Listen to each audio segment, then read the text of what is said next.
美国跨党派议员写信给立法院长，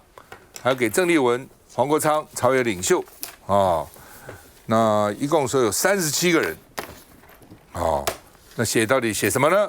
这大篇签名在这里就是说赶快通过国防特别预算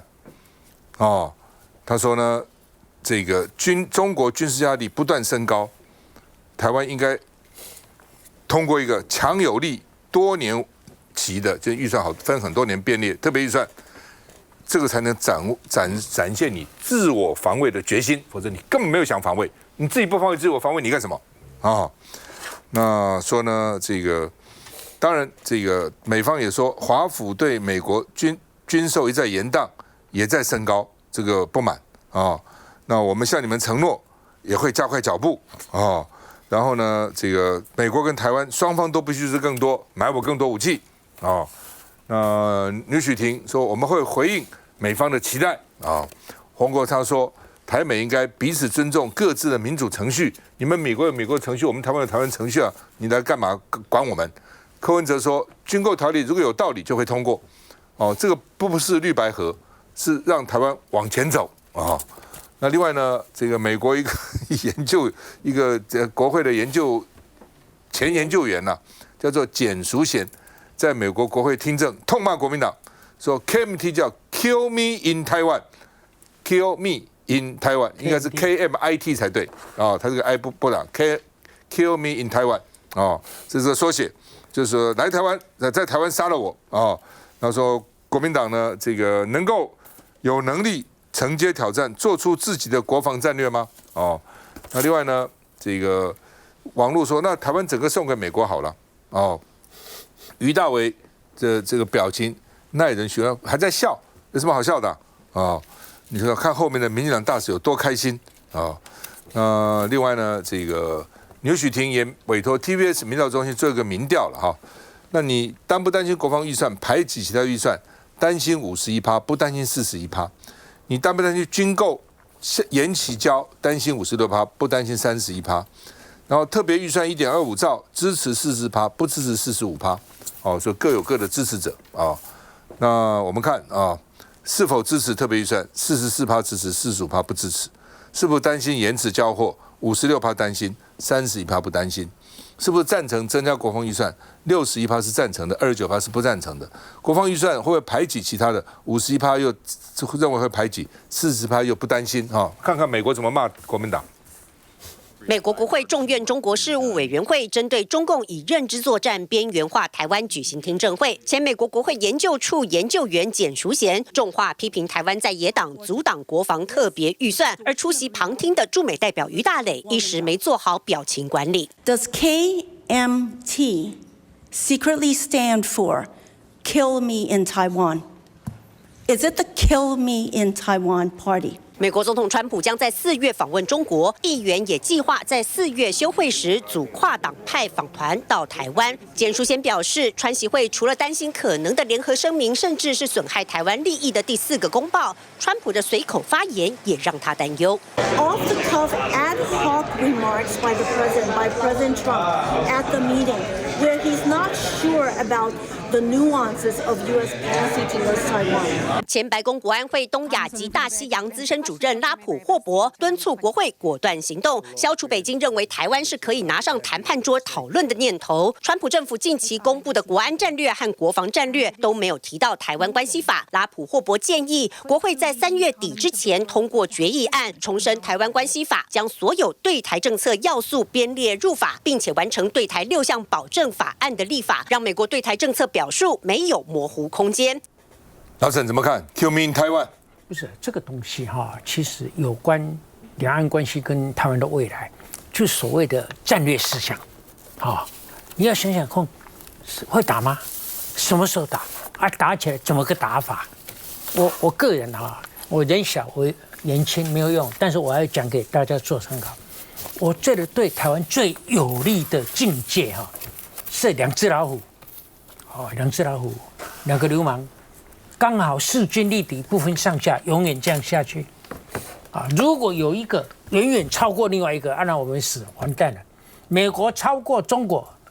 那我们就一辈子做老美的事呢。那如果中国超过美国，那更不得了，我们就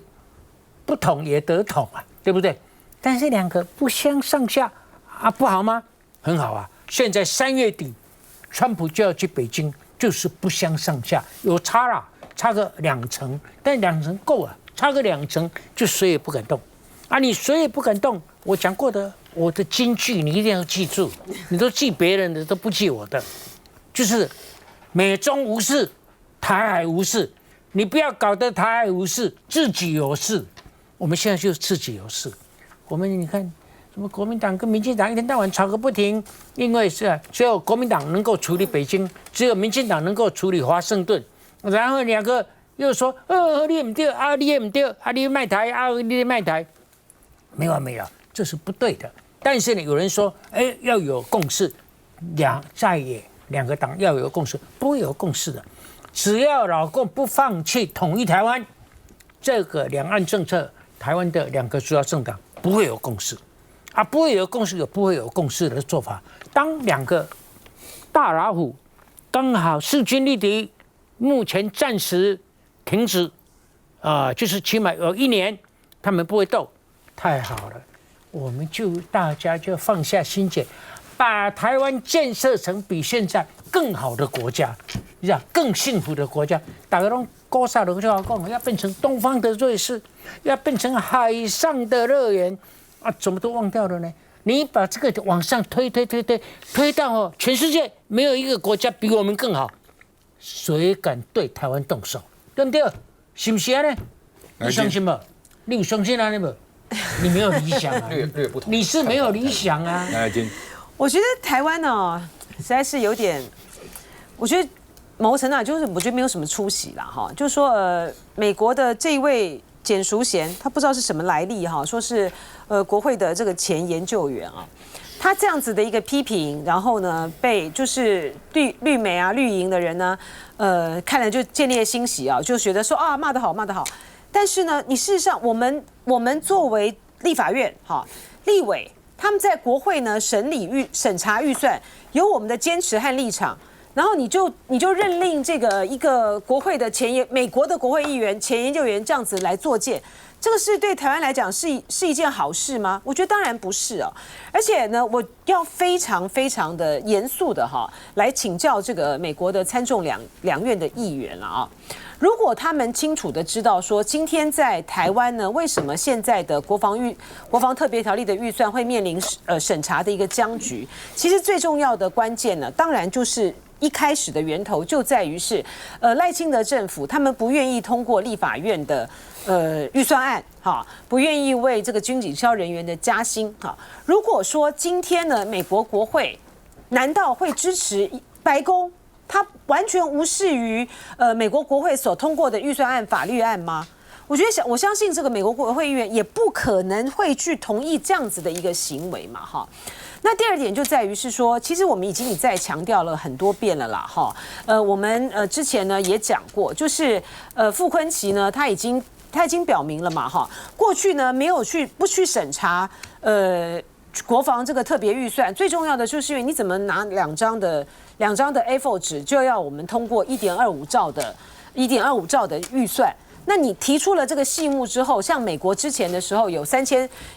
亿，然后接下来呢，现在当然还没有成真啊。可是呢，因为《金融时报》就是披露说，还有200多亿美元的这样的预算，你有预算细目的审查，你们来，然后国民党呢也会提出国民党的版本，那就来审嘛。所以没有阻挡军购预算这件事情，我觉得简淑贤这样的发言呢是非常非常不恰当的。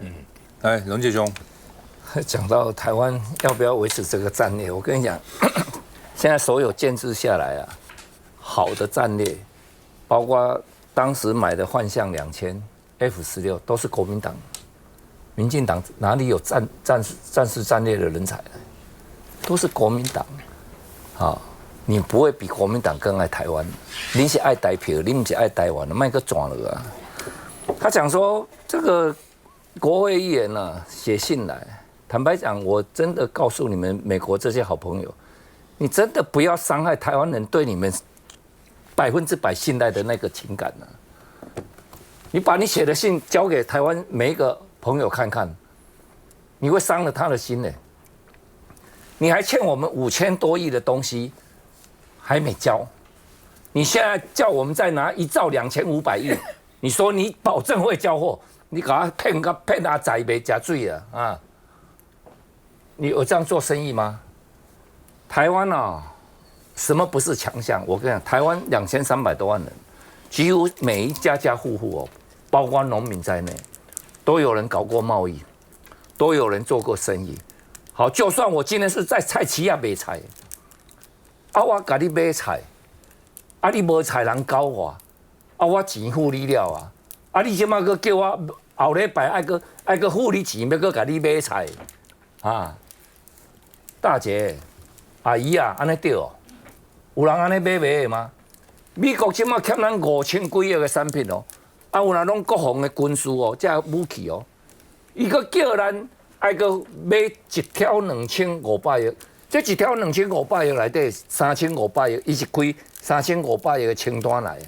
我到尾仔讲，大概还有6000亿，无要用军事采购的名，用商业采购，嘛是要咧军费哦。啊，剩的3000亿，讲要当台湾采购来，这3000亿啊，要谁采购？讲我乒乓一下，没有啊。然后这1年多来，我们搞了什么？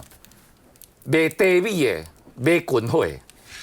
做马桶的、水电的买军火；小吃店买军火，拢是艺人公司。真正大间公司，他要帮，他敢帮你洗钱吗？不会啊！啊，这小间公司资本额10万至50万，会当买10几亿的军火。好，那都知道了，有咧查不？没有查。不能查，那你现在还告诉我，还给我保证，我们会促成及早交货，准时交货，你这个保证有效吗？不，你把欠嘛，你先把欠我的货先交齐了，那我现在再来说，我再给你多少订单？国民党绝对不会去挡军购，也不会破坏台美关系。当然，民进党会污名化，这我们会去承担嘛。我们也会去对抗嘛，国民党有国民党的立场啊。可是当美国的好朋友，你们不断，因为在美国啊，军火商、斗内这些政治人物是合情合理又合法，台湾不行欸。那你们这么急，是急着等分论吗？是因为要选举到了吗？我合理的怀疑啊，因为台湾不会没有人介入了，如果没有民意代表。没有官员介入，不可能有艺人公司可以搞10几亿的军购案。可是你就是不查，你不愿意给我们一个公道。如果今天查了，我跟你讲，那我们知道，我这个钱通过以后，国家法务机构会帮我们好好把关。现在看起来显然不会。休息一下再回来。这个讲法。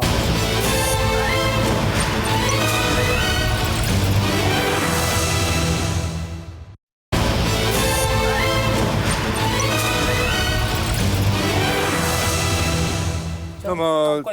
这个 TBS 在做民调哈，受委托哈，女许庭委托，赖清德满意不满意的？哦，这边是比较细的哈，满意赖清德38%，不满意的47%。哦，经济满不满意？满意的41%，不满意47%。哦，司法信任的信任只有28%，不信任是61%。打诈打得好的30%，打得不好的57%。两岸关系跟对美对两岸关系认为说呢。这个将来呢会变对两岸变好的只有5%，变坏的31%，它差不多的50%。哦，那台湾应该更亲美的或是更亲大陆的更亲美的27%，更亲大陆的7%，等距的61%。哦，那担不担心大陆打台湾？担心的49%，不担心的45%。是不是担心川普出卖台湾？担心的49%，不担心的43%。这大概是这个最新的民调哈，那非常满意38%，不满意47%。要特别注意的年轻人，22、29岁，原来年轻人支持民进党的，对年轻人满意赖清德是所有里面的年龄层最低的，只有23%满意，只有20%满意，不满意当然有52%很高，另外也有年龄层也很高，不满意，但是满意的非常少，就年轻的信任非常低，非常少嘛。那这个对司法61%是不信任的那特别这个司法看的交叉分析，信任司法的年轻人只有24%，非常低的，不信任的有72%。所以民进党的表现，包括司法表现，尤其22、29是非常这个不支持、不相信的那除了这个以外呢，这个柯建铭还有谢龙介7个国民党委员跟3个民进党委员被起诉了被起诉说因为他们在立法院打来打去，起诉了那卢秀燕说，司法不应该成为立法院的纠察队，立法院本来是有纪律委员会的，理论上讲国会是自律的，很多事情都纪律委员会纪律委员会呢，因为现在纪律委员会各党派都有委员在里面，所以才能说维护自己党派人，其实不应该的。英国的那个纪律委员会很严的，让你不能进来就不能进来，3年不能进来，2年不能进来，就是不能进来的我们很少这样判，所以照理讲，让司法的介入立法院都是立法院的丢脸，不应该的那另外呢，因为10个被起诉，7个是国民党委员，王宏威这是有民进党的阳谋，为什么呢？就是因为打来打去拉没有什么了不起，也没有重伤害，到时候法院一判这个伤害罪然后呢缓刑2年，缓刑他们说2年就不能选了缓刑都不能选这个不合理嘛？缓刑其实没有什么严重，缓刑是不能选的你看什么罪啦？说叛国罪啦、贪污罪啦，也许不应该。要一般的什么小小的罪，干嘛就不能选了那国民党说是司法企图弱化在野党的监督另外呢，今天北检下午再传高金素梅说她身体好了然后呢，为什么动用到国安战，好像影响到什么国安的问题也很奇怪，看一下。2024 5月，立法院闯关国会改革法案，绿委沈伯洋被拉住衣领，从主席台上重摔，头部脑震荡。谢龙介、邱正军等4位蓝营立委被依伤害罪起诉侦办。尊重司法的程序进行，我也会向法院来详细说明。把这边堵住。同年7月修选罢法，罢免连署减负身份证，王宏威、林楚英互殴挂彩，彼此都背上伤害罪。去年3月，民进党团总召柯建铭不满蓝营突袭禁妇2读公投案，拿拐杖狂敲议事桌，零件喷飞打中徐巧芯，也吃上过失伤害。因为他走拐杖是往前推出去的，根本能碰到没有？这录影带很清楚，所以才会让前起诉嘛。如果态度一直是这样，甚至去辱骂检察官的话，那我觉得他接下来被判刑的机会其实是蛮高的。北检选过年前清仓案件，共起诉11位朝野立委，创下新纪录，连毕业的前立委林国成也在名单内。林国成对此再次向外界致歉，但北检也被在野解读别有政治目的。因为国会大乱斗系列，光是蓝营的区域立委被起诉就占了5位，绿营却只有1位。这些罪被判缓刑的几率大，而选罢法规定缓刑未执行完就不能参选。如果林楚英也被起诉的话，那我想我未来还是在整个的司法上，我会继续做努力。朝野大乱斗打出新高度，最痛的不是淤青，而是恐怕会拿到的参选禁令。郑宇是。我觉得首先我想要印证一句话啦。之前我们的主席柯文哲主席有说：“今日柯文哲，明日任何人。”你可以看到他从这一次的大动作的起诉来看，就知道现在整个赖政府他们对于整个司法上面的掌握，完全是没有任何的隐藏跟隐瞒，直接全面性的开干了。他好像看起来好像意思一下，我们提一下林楚英，然后包含柯建铭等等的几位民进党的委员，但是也是少中之少。那你就看得出来了，这10位委员他做的目的是什么？我非常认同王宏威委员说的，他的目的就是要让你选不下去。为什么？2028年的战役已经开战了，他准备就是要来去对付你这一些当初已经兵戎相对的委员们，我现在就用司法。你们既然大罢免，我们罢不过你们，我就用司法的手段来去制裁你们。那所以我觉得还是要这样说其实赖清德总统真的可以好好看一下现在目前的朝野状态，未来我们的相关的关税要不要过？我们的特别军购案要不要过？你还是要持续这样下手吗？那这样同样的，你可以看到为什么美方曾经有说，任何的预算都必须要先经过国会的同意。赖清德现在看起来没有要去甩这一批，所以你说今天关税到底有没有办法真正进入的实质审查，能不能严审？接下来到底有没有办法所谓的特别的军购案里面的相关内容，你到底能不能来说明？这些委员他都是重中之重啊，但是现在看起来没有人要往后退一步，那是不是过去这2年多来的对立对抗，是不是要持续的升高？我认为赖清德总统，你要好好的想一想，这样子的国会真的是你期待的状态吗？罗志兄，你也被起诉了，阿拉狂。我先谈，如果缓刑，你下次不能选，就不能选，年底就不能登记为候选人。哦，那我先跟清德兄喊个话，把林国成这个案子撤掉了，没有必要，因为你是现在的总统啊。那除非说马英九当时没有对任何一个个人提告，为什么？因为他说我是总统，可是有一个特定媒体就是对他超过那个标准，他是针对那个媒体提出告诉。但任何其他个人对他的诽谤，他是不需要。我也认为清德兄你不需要告这个。刚刚你说贪污啊，或是这个叛国，我们如果贪污跟叛国是不会判缓刑的。我现在讲一个侦查不公开，我不晓得，因为当时是笔录完了以后，主任检察官才告诉我第一个，我接到你的传票，我才知道他说他有验伤。当时某个委员跟我说，那也伤判刑，我该处理啊。就你有说，我们就大家谈。好，那整个笔录做完以后，各位要了解，这一些被同时起诉的是不同时间侦办的，为什么同时在这个时候起诉？为什么？就昨天为什么全部集中在这个时候起诉？那你当时跟我讲的，我出完庭了，那已经结束了以后您他们去立法院，您自己讲嘛。检察官也很清楚啊，我们办这个，您立法院你们自己谈所以就是这样嘛。那你也没有再打电话问我谈的怎么样，也没有再调我一次，你的起诉，而且现在是不同案件、不同时期侦办，同一天全部起诉，这没有人指挥，没有人去统合，怎么可能有这种现象？所以你造成人家怀疑嘛。我是不在惊啦，我是直接面对你。我是在守护主席台，那你们用强力推挤，想要攻坚，要伤害韩国瑜，那我们在做排除的工作。当然这些我还是尊重司法，我会跟法官说得清清楚楚那就看法官怎么判。那现在就是第9条就是这样嘛，你只要犯这个6项贪污或是重大犯罪以外的，就像洗钱陈致中当时就阿扁又出来上街那一次以外的这6项以外的罪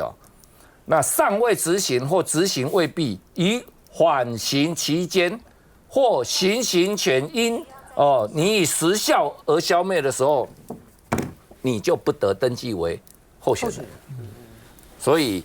是不是因为这样才做政治来操弄？我个人认为，民进党没需要走到这步，他也不应该走到这一步，因为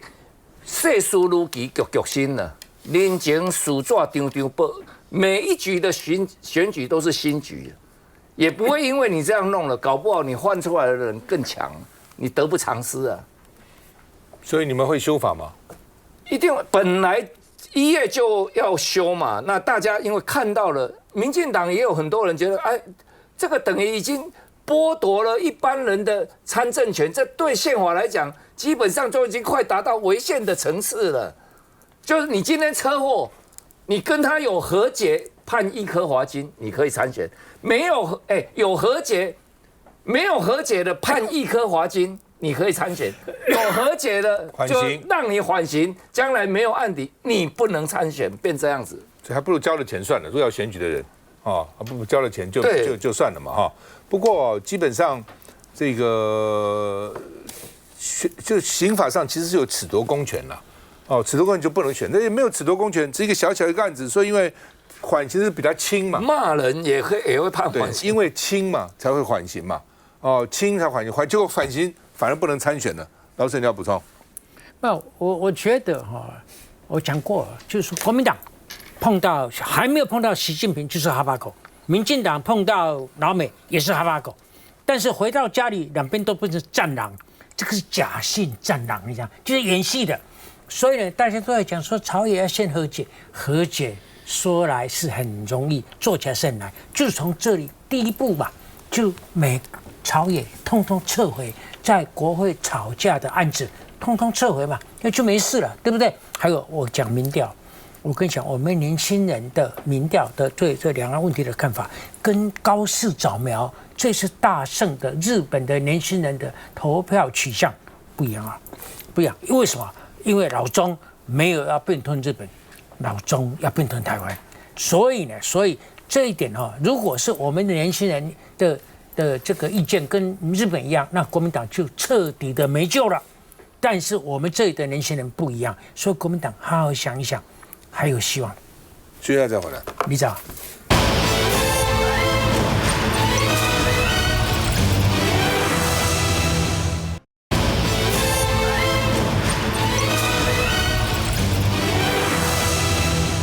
民进党这个陆配李正秀惨了，糟了，为什么？内政部宪2月13号以前提办理弃籍证明、国籍证明提出来，就职前没有申请，立法院应该解职他，不可以，韩国瑜不解除，办理韩国瑜。那另外呢，这个防泄密，刘世芳说，民众党立委帮忙调密件也要负责，他要调密件不给他，你们其他人调密件给他看也不行。说我在欺负弱女子，刘世芳说，我很冤枉，我也是弱女子啊。内政部长是弱女子啊，我强女子怎么会当内政部长？那陆委会发新闻稿，李珍秀有双重户籍，不符合参选资格，政府会处理这个选务漏洞。那李登辉现在被3个法条围攻，第一个国际法第20条，两岸人民关系条例9至1条，两岸人民关系条例21条，3个条文。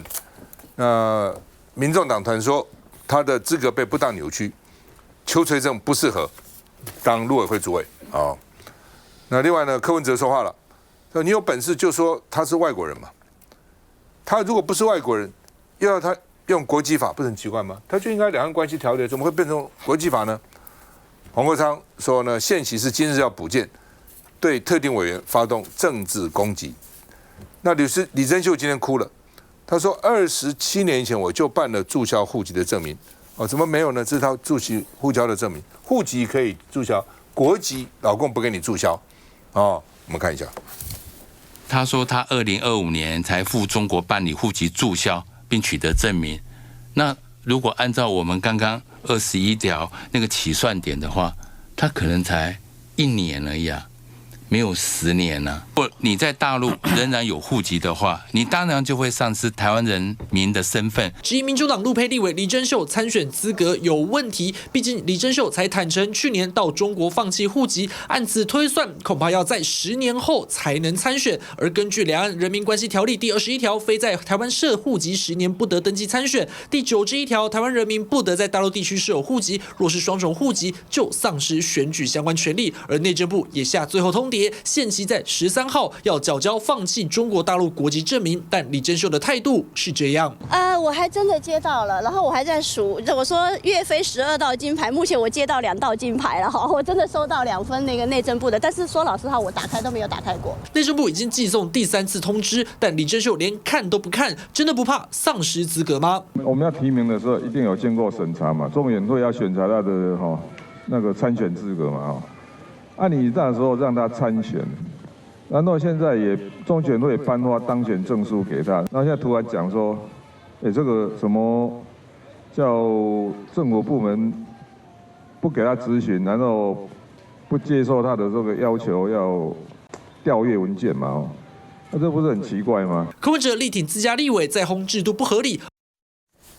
好吧，南京怎么看？今天如果李秀珍他是李珍秀。他是外国人的话，那他的问题就不会由陆委会主委邱垂正来回答了嘛？我们两岸人民关系条例前面第1条就写的，国家统一前为确保台湾地区安全和民众福祉，所以我们规范了台湾地区和大陆地区人民的往来。我们定义的非常的清楚，大陆地区人民是指在大陆地区设有户籍的人民啊，就是条例都非常的清楚，而且我相信邱学正呢也非常的清楚。今天呢，就是内政部呢一意孤行，单方面的来解释，就要来去更改我们在宪法上面定义的所谓的台湾地区跟大陆地区。我觉得就是在欺负人啊，就是在欺负这个李珍秀委员。可是呢，现在呢，立法院或者都拿这些部门呢一点办法都没有。我觉得这真的是荒谬到一个地步了哈。今天如果说李珍秀呢，他有办法拿到大陆呢要他去除掉这个所谓的中华人民共和国国籍的话，我觉得两岸的这个状况。就完全是一个颠覆国际格局的看法，就表示大陆承认台湾是一个国家，大家认为有这样子的可能性吗？根本完全不可能。吴正，我想稍微回应一下刚刚龙介委员提到这个军售这一块啊，因为其实这个美国参众议员写信给台湾，我觉得这还是一个蛮罕见的表态，蛮大事情。我稍微数一下，这37个议员里面，16个是参议员，21个众议员。那其实参议员在美国的政治地位是蛮高的啦，所以。那当然，刚刚龙介委员有提一些质疑。那主要我觉得说，其实国民党是一个比民进党有更久亲美传统的政党。以前国民党还会笑民进党的不懂外交啦，搞不定美国啦。那我之前去过几次 DC， 也在那时候遇见过国民党之前的国际部主任黄介正。其实他也跟美国人保持密切的沟通管道，头是道。那所以为什么今天会走到这一步，显然是对美国这些参众议员来讲，觉得说现在在台湾军购的拖延真的是有一点超出正常审议范围的程序了。那所以我要讲的事情是说，刚刚龙介委员刚刚提到说啊，你这个有一个东西有卖给我们，还没交货啊。那这个部分金额其实大概是在没有到7000亿，大概是在3000亿元以内。那主要是3项，就重型鱼雷 F-16V， 还有这个 AGM-154的防空飞弹。那问题是说，包含这个部分，美国其实自己承认，他们过去常年的承平时期，他们军工产线有怠惰，好，他们有道歉。那再来事情是说。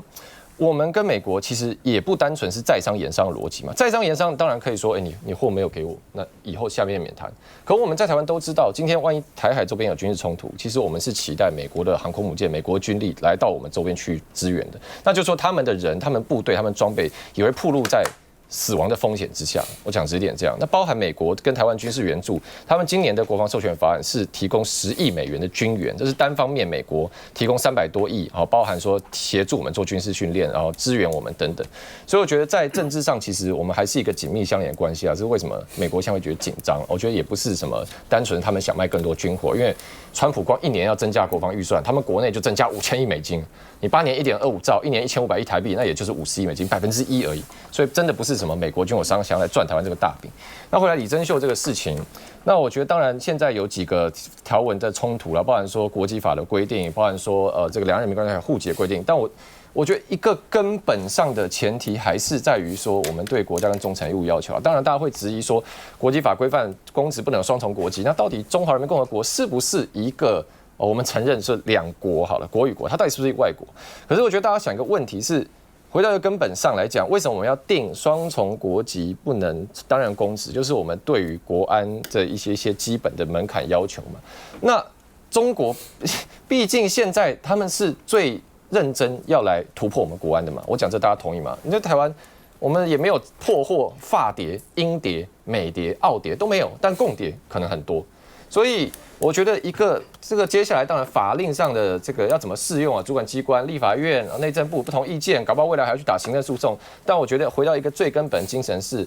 李珍秀或许是第一个出现的例子，但我们不应该为了这个特例去开一个门，说这以后有中国籍的双重国籍，那都可以来担任公职。那这样的话是本末倒置。我觉得首先呢，民众党本来就是海纳百川状态。那同时间呢，我认为借由这个事件，可以更认清楚现在台湾整个法治社会的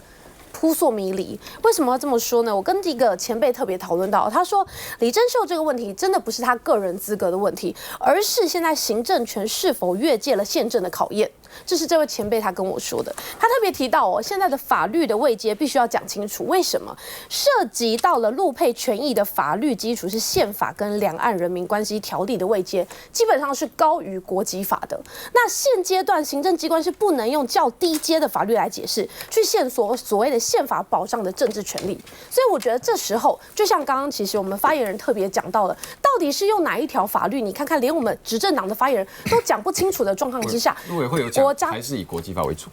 那这个问题就来喽，你要看行政权是不是可以越界宪政的考验？我觉得这个是你们要去讲清楚。如果你们没有办法很明确的来去告诉他是不符合的，那请你不要用内政部的角度来说，你用国际法的话，请外交部来去说明嘛。所以我觉得今天这个东西真的要去像是一个试金石一样，去摊开来看现阶段我们的宪政，然后跟我们的立法到底现在大家的权力分级是什么？不要用你的行政机关行政权随便乱解释来去乱了套，我觉得这才是最主要的原因。基本上是国际法是普通法了，两岸条例是特别法，特别法是优于普通法的，后法也是优于前法的。事实上，两岸的事情就是两岸关系条例，不是用国际法来规范嘛？那就是柯文哲，要不然你就叫他是外国人好了，你就直接讲。谢谢大家回来。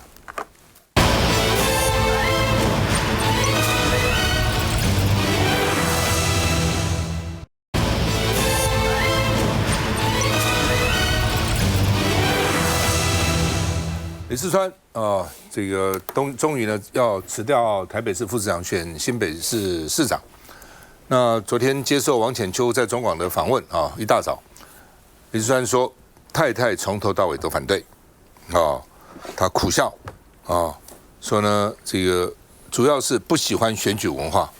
说他自己也不是很会选举，也不懂选举，上台讲话呢也没有办法口才利落，但是因为他是做事的人。默默的做事所以选民也看在眼里那说是主要是侯友宜穿梭整合连什么时候这个李四川宣布都仔细的推敲过那另外呢，这个幕后说呢，其实并不是戏剧性的转折，很多人说突然转折，没有，早就是这样是持续推进的结果。我在节目不是也讲过吗？台北就是这个李四川呢，台中就是江启臣你看好了，结果是不是这样子那另外呢，李四川也说他不排斥跟黄国昌做民调，因为将来还要跟民众党还要去谋合嘛那黄国昌是用最好的方法挑选最强的候选人那另外呢，苏巧慧说呢，他会让市民看到他是最好的选择那另外呢，黄国昌昨天也说，如果李四川当选，他不会去做副市长的他绝对不会做副市长。我们看一下。我们会全力支持李四川，也感谢刘厚长市长在这段时间的勇于承担跟勇气。我们全力团队合作，一起拼市政，让市民朋友能够有感。更重要的，未来也让市民朋友的期待会更高、更好，让新北市发展更棒。老沈怎么看？我觉得李四川作为一个政治人物是很难得而且令人羡慕的。你看他自己说他口才不好不会选举很多候选人所应该有的本事他都欠缺，但是他做过的官最多了而且现在他不经努力，不用宣布，民调一直是最高，这个才是政治人物的最高境界。你要好好学习，你知道你才不会选不上。好啦，你要讲几次所以，但是我觉得是这样的。现在有人讲说，这个李四川、蒋万安还有江启臣，叫蒋启川三个人就有外溢效应，要抵定以后，就要全力去帮南部两都。那我觉得。这个对龙盖先呢，对这个柯志恩是蛮重要的。那怎么去帮呢？我有一个小小的想法，我觉得国民党应该把这个北部四都，就7年、8年6年、7年，就2任以来，不要讲政绩，讲政绩大概听特别兴奋了，讲弊案，就是说这四都北部四都就7年来的弊案。老实坦白的列出来，跟台南跟高雄两都的弊案做一个比较，然后做一个这个系列的这个陈述，做一个这个选举运动的方法啊，但是不要很死板的，要活泼，要活泼生动的去给南部的人讲说，啊，你能讲他雄性绿的，啊，绿的给你们的这个榜样是这个样子，难道这个不是应该时候到了，刚该让人换人做做看嘛？来，龙介雄，刚刚 TVB 做那个民调哦，对赖清德信不信任满不满意哈？南部还是相对来讲是比较高的，对，北部是比较低的。但最大的变数就是年轻人。